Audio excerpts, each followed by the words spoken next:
ये कहानी सीलमपुर गांव में रहने वाली छोटी सी लड़की मीरा की है। मीरा की माँ का नाम झुमकी और पिता का नाम बसंत था। मीरा बहुत ही प्यारी और समझदार लड़की थी। एक दिन, सुनिए जी, जरा मीरा को जगा दीजिए, कब से सो रही है। वो देखिए ना, सूरज आसमान में आ चुका है। सोने दो उसे। छुट्टी के दिन उसे जितना सोना है उसे सोने दिया करो। आप और आपकी बेटी। क्या हुआ माँ, इतना शोर क्यों कर रही हो सुबह सुबह?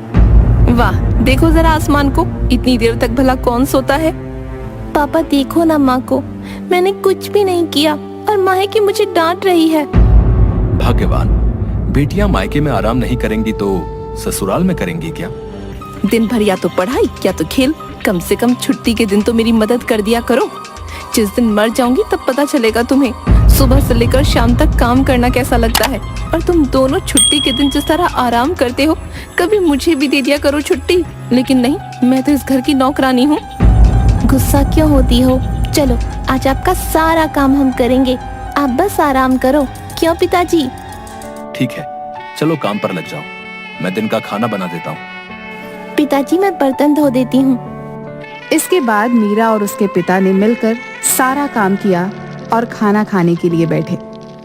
और भाग्यवान, कैसा लग रहा है? खुश तो हो ना तुम? गुस्सा ना किया करो। बिना गुस्से के अगर ये सब कर दिया करोगे तो गुस्सा करने की नौबत ही नहीं आएगी।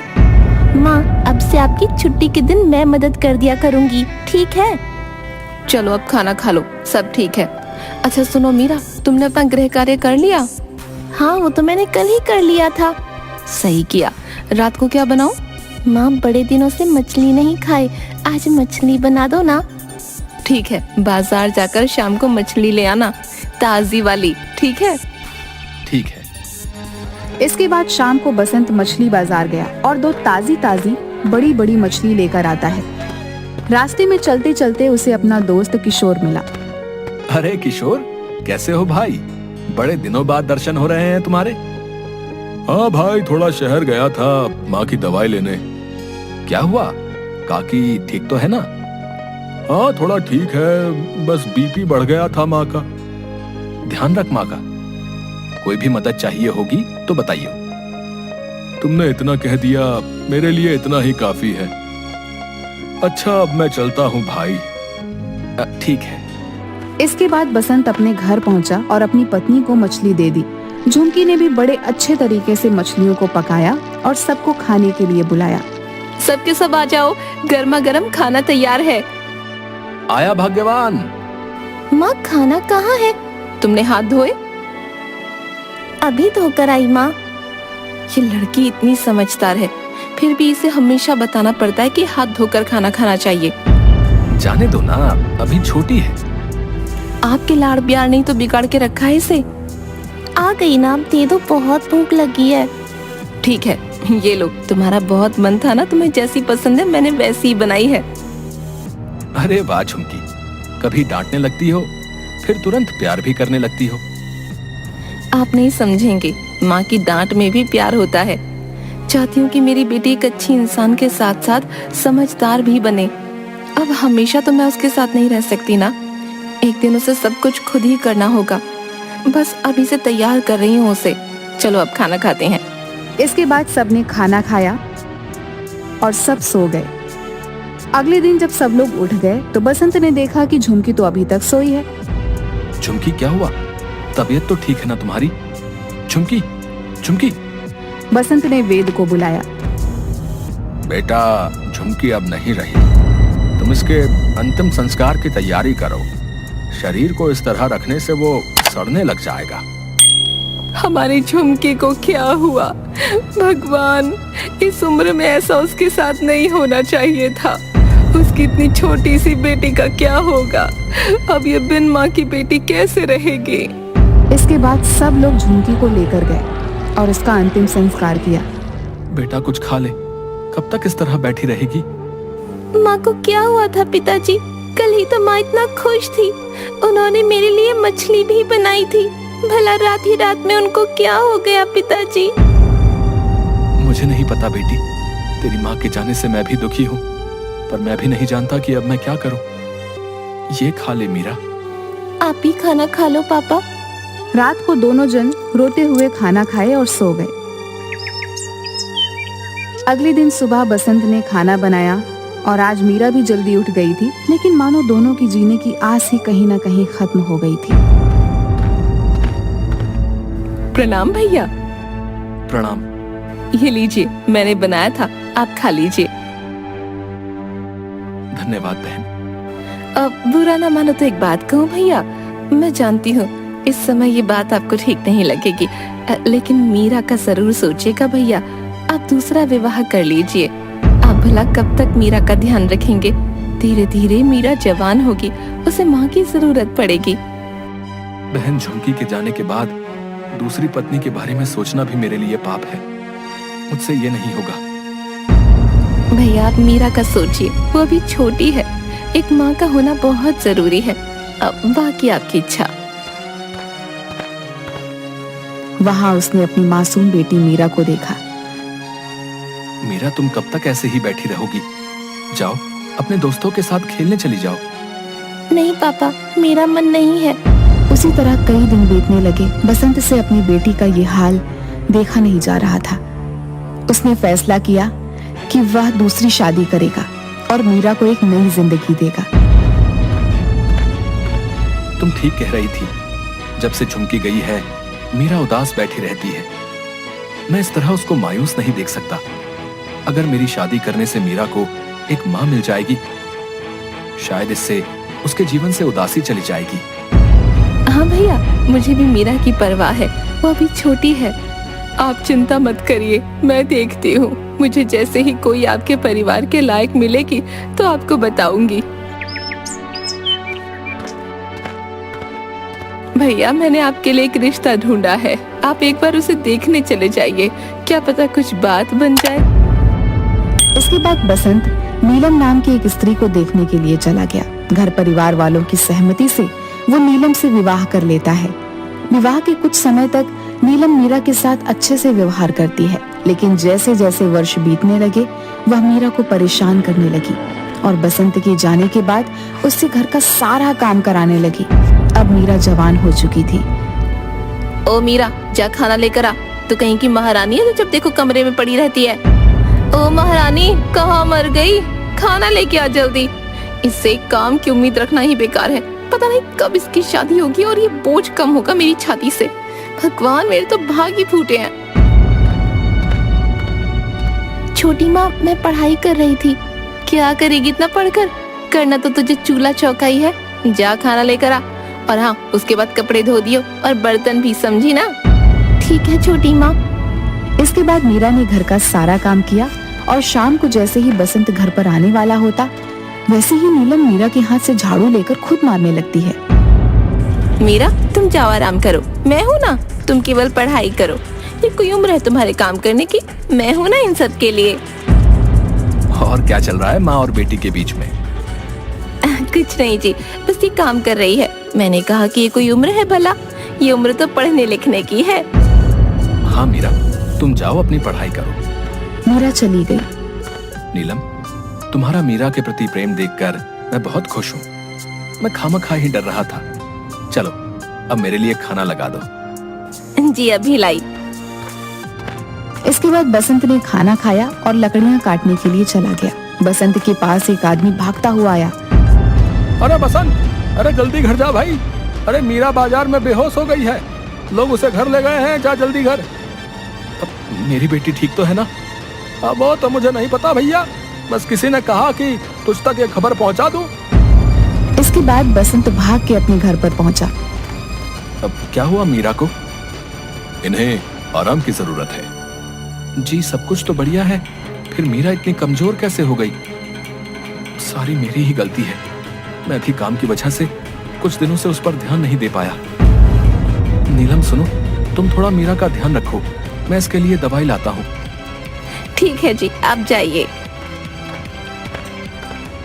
ए लड़की उठ, मैं जानती हूँ तू ये सब काम ना करने के लिए कर रही है। उठती है या मारूं तुझे? छोटी माँ, मैं सच कह रही हूँ, मुझ में उठने की हिम्मत नहीं है। बसंत के आने की आवाज सुन नीलम बात पलट देती है। अरे मैंने बोला ना, तू बैठ जा। अरे मीरा, तू बैठ जा मेरी बच्ची, तेरी तबीयत वैसे ही खराब है। ये ले, ये जूस पी ले, थोड़ा बेहतर महसूस करोगी। चुपचाप पियो इसे और लेट जाओ। आज तुम कुछ काम नहीं करोगी, समझी? आप बैठिए, मैं कुछ लेकर आती हूँ आपके लिए। ठीक है, लाओ। इसके बाद बसंत मीरा का बहुत ध्यान रखने लगता है। कुछ दिनों में मीरा ठीक हो जाती है। एक दिन उनके घर में रोहित नाम का एक लड़का आता है। प्रणाम चाचा। प्रणाम रोहित बेटा। अब चाचा जी, वो मीरा कैसी है? अभी थोड़ा बहुत ठीक है। डॉक्टर ने 1 माह तक घर में रहने को बोला है। कह रहे थे खून की कमी हो गई। कोई बात नहीं चाचा जी, पहले तो शरीर है, बाद में सब कुछ। वो चाचा जी, आपसे एक बात कहनी थी मुझे। क्या बात है बेटा? वो चाचा जी, मुझे मीरा पसंद है। अगर आपको एतराज ना हो तो मैं अपने घर वालों को रिश्ते की बात करने के लिए बोलना चाहता हूँ। मैं तुम्हारे पिताजी को जानता हूँ बेटा, वो एक अच्छे इंसान है। मुझे अच्छा लगा कि तुम मेरे सामने अपनी बात लेकर आए।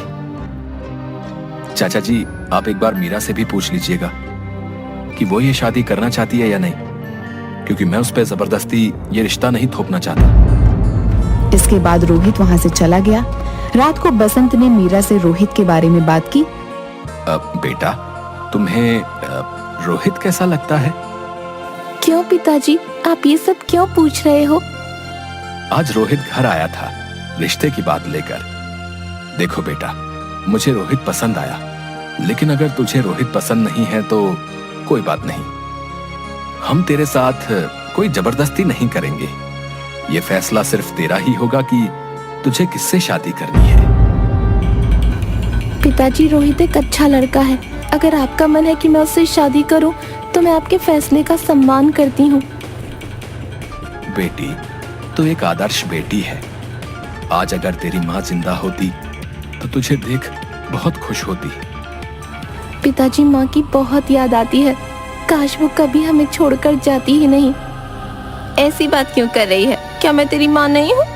अब तू सो जा। अगले दिन रोहित के परिवार वाले रिश्ता लेकर बसंत के घर पर आ जाते हैं, लेकिन रोहित की माँ जैसे ही बसंत को देखती है, वैसे ही उनके चेहरे के थोड़े एक्सप्रेशन चेंज हो जाते हैं और अपने पति के कानों में कुछ कहती है। इसके बाद रोहित के पिताजी कहते हैं, जी प्रणाम। प्रणाम, आइए अंदर बैठिए। वो अचानक मुझे थोड़ा काम याद आ गया, जल्दी जाना होगा वरना नुकसान हो जाएगा कारोबार में। हम किसी और दिन आते हैं, जो भी होगा मैं आपको बता दूंगा। चलो बेटा, हम आते हैं किसी और दिन। मगर पापा। बेटा समझ, काम जरूरी है, वरना मैं ऐसे थोड़े ना जाने को कहता। इसके बाद वो सब वहाँ से चले जाते हैं। इसके कुछ दिनों बाद रोहित मीरा के घर पर आता है। प्रणाम चाचा जी। प्रणाम बेटा। चाचा जी, मुझे माफ कर दीजिए उस दिन यूँ जाने के लिए। असल में बात ऐसी है कि मेरी माँ ये रिश्ता नहीं करना चाहती, क्योंकि उन्हें लगता है कि कहीं उसकी मेरी जिंदगी में आते ही मेरे साथ कुछ हो ना जाए।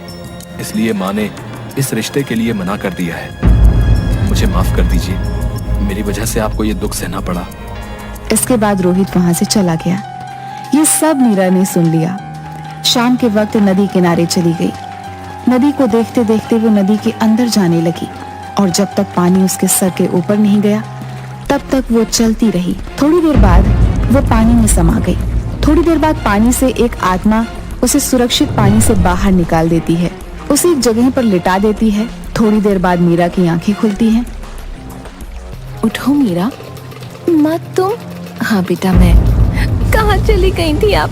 आपको कभी मेरी याद नहीं आई? क्यों छोड़ गई आप हमें? पता है मैं और पिताजी आपको कितना याद करते हैं।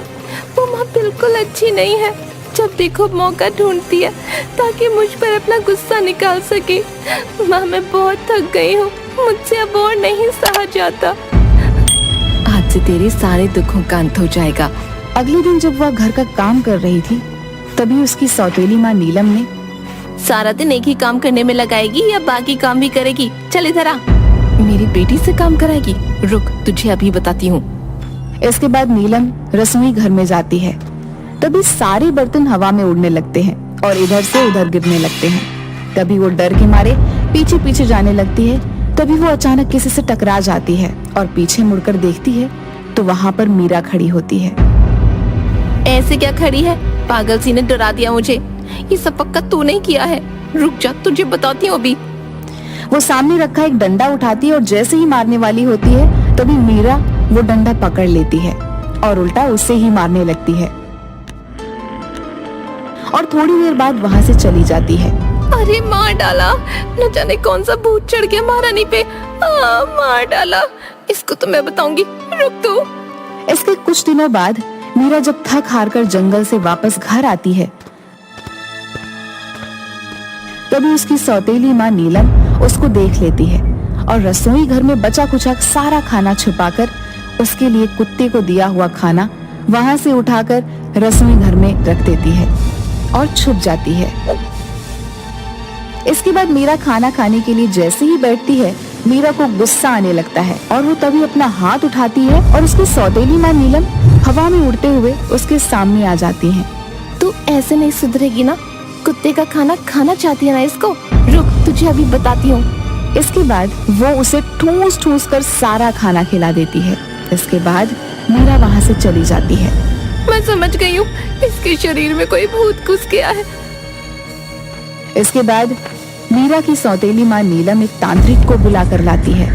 अतुरा बतुरा, भूतों का राजा ये तांत्रिक छतुरा, कहाँ है वो भूतनी? उसकी चोटी पकड़ के उसे इस घर से बाहर फेंक दूंगा। सामने आ चुड़ैल, क्या हुआ? डर गई? जल्दी मेरे सामने आ जा। मेरा जितना वक्त खराब करेगी उतना पछताएगी। मेरी चोटी पकड़ेगा, फेंकेगा ना तू? पूरी जिंदगी भर आज के दिन को कोसेगा। अतुरा भतुरा, आज तो मारा गया रे तांत्रिक छतुरा, भागो। मीरा तांत्रिक को पकड़ पकड़ के मारती है। इसके बाद तांत्रिक वहाँ से भाग जाता है और नीलम वहाँ पर अकेली रह जाती है। जैसे ही नीलम वहाँ से भागने की कोशिश करती है दरवाजा अपने आप बंद हो जाता है और मीरा के शरीर से उसकी माँ की आत्मा बाहर निकलती है और नीलम को बहुत मारती है। ओ कौन तुम? हमारे पीछे क्यों पड़ी हो? हमने क्या बिगाड़ा है तुम्हारा? क्या बिगाड़ा है? तेरे साथ करके बताऊं जो तूने मेरी मासूम बेटी के साथ किया है। बोल, मुझे माफ कर दो। माफ कर दूं तुझे?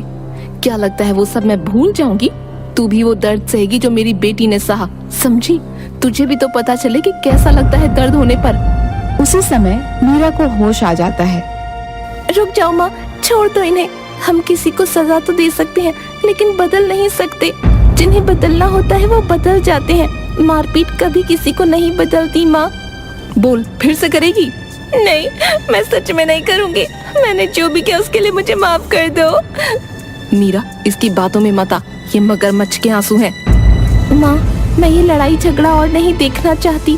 लोगों को लगता है कि मेरी वजह से आप चली गई।